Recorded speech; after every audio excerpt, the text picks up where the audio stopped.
Yes, അപ്പൊ ഇന്ന് നമ്മൾ നിങ്ങളെ കാണാൻ വേണ്ടി വന്നിട്ടുള്ളത് നമ്മുടെ ഓണം എക്സാം ഒക്കെ കഴിഞ്ഞു. അടുത്തത് എന്താണ് മിസ്? നമ്മൾ ഓണം സെലിബ്രേഷൻ മൂഡിലേക്ക് കടക്കുകയാണ്. യെസ്, അപ്പൊ നമ്മുടെ തംബ്നെയിലിൽ കണ്ടതുപോലെ ഞങ്ങളുടെ ഓണത്തിനെ കുറിച്ചിട്ടാണ് നമ്മൾ ഇന്ന് പറയാൻ വേണ്ടി പോകുന്നത്. അതായത് നമ്മുടെ കുട്ടിക്കാലത്ത് എങ്ങനെയായിരുന്നു നമ്മുടെ ഓണം സെലിബ്രേഷനും കാര്യങ്ങളൊക്കെ നിങ്ങളോടൊന്ന് പങ്കിടണം എന്ന് നമുക്ക് തോന്നി. അപ്പൊ അതിന് വേണ്ടിയിട്ടാണ് ഇന്ന് നമ്മൾ വന്നിട്ടുള്ളത്. സോ നമുക്ക് ആദ്യം തന്നെ നമ്മുടെ ഹരിജ മിസ്സിനോട് ചോദിക്കാം. മിസ്സിന്റെ കുട്ടിക്കാലത്തെ ഓണത്തിനെ കുറിച്ചെന്ന് പറയുകയാണെങ്കിൽ എന്തൊക്കെയാ പറയാം? കുട്ടിക്കാലത്തെ ഓണം എന്ന് പറയുമ്പോൾ ഇപ്പൊ നിങ്ങളൊക്കെ ഓണം ആഘോഷിക്കുമ്പോൾ നമുക്കത് ഓർമ്മ വരികയാണ് നമ്മൾ എങ്ങനെയായിരുന്നു എന്നുള്ളത്. ഭയങ്കര എക്സൈറ്റഡ് ആയിരുന്നു. അതായത് കുഞ്ഞിലെ നമുക്ക് ആ ഓണക്കോടി, പുതിയ ഡ്രസ്സൊക്കെ ഇട്ട് ഇങ്ങനെ പോവാന്നൊക്കെ പറയുന്നത് എന്ന് പറയുമ്പോ ആദ്യം വെയിറ്റ് ചെയ്യുന്നത് പുതിയ ഡ്രസ്സിന് വേണ്ടിയിട്ടാണ്. ആ ഒരു ദിവസത്തിന് വേണ്ടി ഇങ്ങനെ വെയിറ്റ് ചെയ്യും അല്ലെ. അന്ന് പട്ടുപാവടയൊക്കെ മേടിച്ചു തരും, നല്ല ട്രഡീഷണൽ ഡ്രസ്സൊക്കെ ഇട്ട് നല്ല രസമാണ്, നല്ല ഭംഗിയിൽ ഇങ്ങനെ ഒരുങ്ങുക. അപ്പൊ അമ്മ ഞങ്ങൾ 3 പേരുണ്ട്, 3 പേരെ ഒരുക്കണം. നമ്മൾ മുല്ലപ്പൂ വെക്കുന്നു, അതുപോലെ തന്നെ പൂക്കളം ഇടുക. അതായിരുന്നു ഏറ്റവും മെയിൻ ആയിട്ടുള്ള പരിപാടി. തലേ ദിവസം അതിന് പൂ പറിക്കാൻ റെഡിയാക്കി വെക്കണം. ഇപ്പോഴാണ് നമ്മൾ മാർക്കറ്റിൽ പോയിട്ട് പൂവൊക്കെ പൈസ കൊടുത്ത് മേടിക്കുന്നത്. പക്ഷെ അന്നാണെങ്കിൽ നമ്മുടെ പാടത്ത് പോയിട്ട് മുക്കുറ്റി പോയിട്ട് തുമ്പ കിട്ടാനാണ് ഏറ്റവും ബുദ്ധിമുട്ട്. ഓരോ വീട്ടിലൊക്കെ പോയിട്ട് എല്ലാവരും ആദ്യം രാവിലെ തന്നെ വന്നിട്ട് ചിലപ്പോൾ പറിച്ചിട്ട് പോയിട്ടുണ്ടാവും. നമ്മളിങ്ങനെ രാവിലെ നോക്കിയിരിക്കണം. എന്നിട്ട് ഓരോ പറമ്പിൽ പോയിട്ട് ഇത് പറിക്കലൊക്കെയാണ് പരിപാടി. കാക്കപ്പൂ, ഒരു ബ്ലൂ കളറിലുള്ള കാക്കപ്പൂ നല്ല രസമാണ്. പിന്നെ ചെമ്പരത്തി അത് പല കളറിൽ കിട്ടുന്നുണ്ട്, നമുക്ക് കിട്ടും. പിന്നെ ചില ദിവസങ്ങളിൽ പ്രശ്നം വരെ പൂക്കൾ കിട്ടില്ല. അപ്പൊ നമ്മൾ എന്ത് ചെയ്യും? പല കളറുള്ള ഇലകളുണ്ട്, അതൊക്കെ മുറിച്ച് അങ്ങ് നുറുക്കി.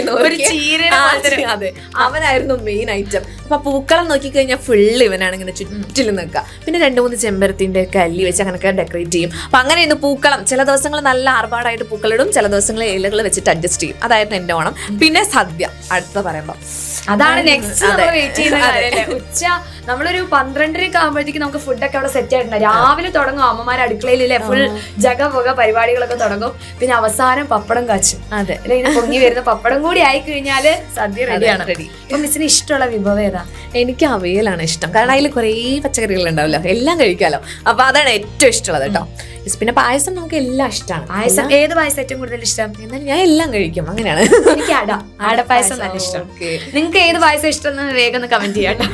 അപ്പൊ സ്നേഹമിന്റെ ഓണം എങ്ങനെയായിരുന്നു? എന്റെ ഓണം എന്ന് പറയുന്നത് എനിക്ക് ഓർമ്മ വരുന്നത് എന്റെ 2 അനിയത്തിമാരുണ്ടായിരുന്നു. അതായത് നമ്മുടെ നൈബേഴ്സ് ആണ്, പക്ഷെ നമ്മുടെ അമ്മായിയുടെ മക്കളാണ്. അപ്പോ നമ്മൾ രാവിലെ നേരത്തെ എണീക്കും. അതായത് എല്ലാവരും പൂ പറിക്കുന്ന മുന്നേ നമ്മൾ ആദ്യം പോകണല്ലോ. അപ്പൊ രാവിലെ കുമ്പിളി ഉണ്ടാക്കും. നമ്മുടെ പ്ലാവിലല്ലേ, അത് വെച്ചിട്ട് കുമ്പിളി ഉണ്ടാക്കിയിട്ട് ഞങ്ങൾ 3 പേരും കൂടി പാടത്ത് പോകും. അപ്പൊ നമ്മുടെ സൺഫ്ലവർ പോലത്തെ ഒരു കുഞ്ഞു മഞ്ഞ പൂക്കളില്ലേ, കമ്മലപ്പൂന്ന് ഞങ്ങൾ പറയാം. ഞങ്ങൾ അതിന് സൂര്യകാന്തിന്റെ ചെറിയ പൂന്നൊക്കെ പറയും. ആ മഞ്ഞപ്പൂ നല്ല രസമാണ്. അപ്പൊ ആദ്യം അതൊക്കെ പറിക്കും. പിന്നെ തുമ്പപ്പൂ, ഒരാളൊരു പൂ പറിക്കുമ്പോ രണ്ടാമത്തെ ആൾ വേറെ പൂ പറിക്കണം. പിന്നെ നമ്മുടെ മുസാണ്ടല്ലേ വലുത്, അത് ചെറുതായിട്ട് അരിയാനാണ് വേറൊരാൾക്ക് ഡ്യൂട്ടി. ചിലപ്പോ നമ്മൾ തലേ ദിവസം തന്നെ പൂവൊക്കെ ഇങ്ങനെ അരിഞ്ഞിരിക്കും. പിന്നെ ആ പരിപാടി കഴിഞ്ഞാല് പിന്നെ ഉച്ചക്ക് പുതിയ ഡ്രസ്സൊക്കെ ഇട്ട് കിടയിലൊക്കെ ഫുള്ള് വളരെ ഷോ കാണിക്കല്, എല്ലാവരും കാണിക്കല്. അത് കഴിഞ്ഞിട്ട് ഫുഡാണ് മെയിൻ. പിന്നെ അത് കഴിഞ്ഞ് കഴിഞ്ഞാല് നമുക്കൊരു ഉറക്കുണ്ട്. ഫുഡൊക്കെ ക്ഷീണമായിട്ടുള്ള ഒരു ഉറക്കം, നല്ല സുഖമായിട്ട്. പിന്നെ എനിക്ക് തോന്നുന്ന ഈ ഓണം ടൈമിലാണ് നമ്മുടെ വീട്ടിൽ വരുന്നാലും എല്ലാരും ജഗമാണ് അല്ലെ. അപ്പൊ കുട്ടിക്കാലത്ത് എന്ന് പറഞ്ഞു കഴിഞ്ഞാല് ഇപ്പൊ ഈ ഉറങ്ങാന്ന് പറഞ്ഞു കഴിഞ്ഞാല് നമ്മൾ അങ്ങനെ ഉറങ്ങൊന്നുമില്ല. നമ്മള് ഫുള്ള് അപ്പത്തിന് പുറത്തൊക്കെ പോയി ഈ ഒരു 10 ദിവസം എന്ന് പറയുന്നത് അല്ലെ, ഫുള്ള് ഈ 10 ദിവസം ഫുള്ള് എൻജോയ് ചെയ്ത ആ ഒരു സമയമാണ്. പിന്നെ നല്ല ഓർമ്മകള്. സ്കൂളിൽ നോക്കി കഴിഞ്ഞാൽ എങ്ങനെയാ, സ്കൂളിൽ നമുക്ക് പൂക്കള മത്സരം ഉണ്ടാവും. പിന്നെ കുറെ ഗെയിംസ് ഉണ്ടാവുമല്ലോ. ഇപ്പൊ ലെമൺ ആൻഡ് സ്പൂണ്, വടംവലി. എനിക്ക് കസേര കളിക്കാണ് എപ്പോഴും ബസ് കിട്ടുക. ഞാനാണെങ്കിൽ ഒരാളെ ചെയർ വേഗം പോയിരുന്നു, ഓടി പോയിരിക്കും. ഇപ്പോഴും ഉണ്ട് കേട്ടോ. മിസ്സിന് ഏതായിരുന്നു സ്കൂളിനെ കുറിച്ച് പറയുകയാണെങ്കിൽ? സ്കൂളിനെ പറ്റി പറയുകയാണെങ്കിൽ എനിക്ക് ലെമൺ ആൻഡ് സ്പൂൺ ആയിരുന്നു കേട്ടോ. പിന്നെ എനിക്ക് പൂക്കളം ഇടാനൊക്കെ ഏൽപ്പിക്കും. അങ്ങനൊക്കെ കുറച്ച് കഴിവുകളുള്ള കാരണം കൊണ്ട് അങ്ങനത്തെ കാര്യങ്ങളൊക്കെ ഏൽപ്പിക്കാറുണ്ട്. പൂക്കളൊക്കെ വരച്ച്. അതെ, അങ്ങനത്തെ കുറെ ഓർമ്മകളുണ്ട്, നല്ല കുറെ ഓർമ്മകളുണ്ട്. പിന്നെ നല്ല ഡ്രസ്സൊക്കെ ഇട്ടിട്ടാണല്ലോ നമ്മൾ പോവാ. അപ്പൊ അന്നത്തെ ദിവസം ടീച്ചേഴ്സൊക്കെ ചിലപ്പോൾ ഫോട്ടോസ് എടുത്ത് തരും നമ്മുടെ കൂടെ നിന്നിട്ട്. അങ്ങനെ കുറെ അടിപൊളി പാട്ടുകൾ വെച്ചിട്ടുണ്ടാവും. ഓണത്തിന് പാട്ട് വെക്കും നമ്മുടെ സ്കൂളിൽ. അപ്പൊ ഡാൻസ് ഒക്കെ ചെയ്ത് അങ്ങനെ ഫുൾ എൻജോയ്മെന്റ് ആണ്. എല്ലാ പരിപാടിക്കും പങ്കെടുക്കും. അതാണ് നമ്മൾ ചെയ്യുന്ന കാര്യം എന്ന് പറഞ്ഞു കഴിഞ്ഞാൽ നമ്മുടെ സ്കൂളിൽ കുറെ പരിപാടികൾ ഉണ്ടായിരിക്കും.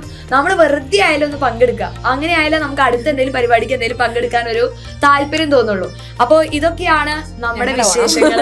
ഇനി നിങ്ങളുടെ ഓണം എന്തൊക്കെയാണ്, ഇത് കൂടാതെ എന്തെങ്കിലും നിങ്ങൾക്ക് പുതുതായിട്ടുള്ള കുറെ കാര്യങ്ങളൊക്കെ പറയാനുണ്ടെങ്കിൽ വേഗം തന്നെ എന്ത് ചെയ്യാ, നമ്മുടെ കോമന്റ് ബോക്സിൽ പറയാം കേട്ടോ.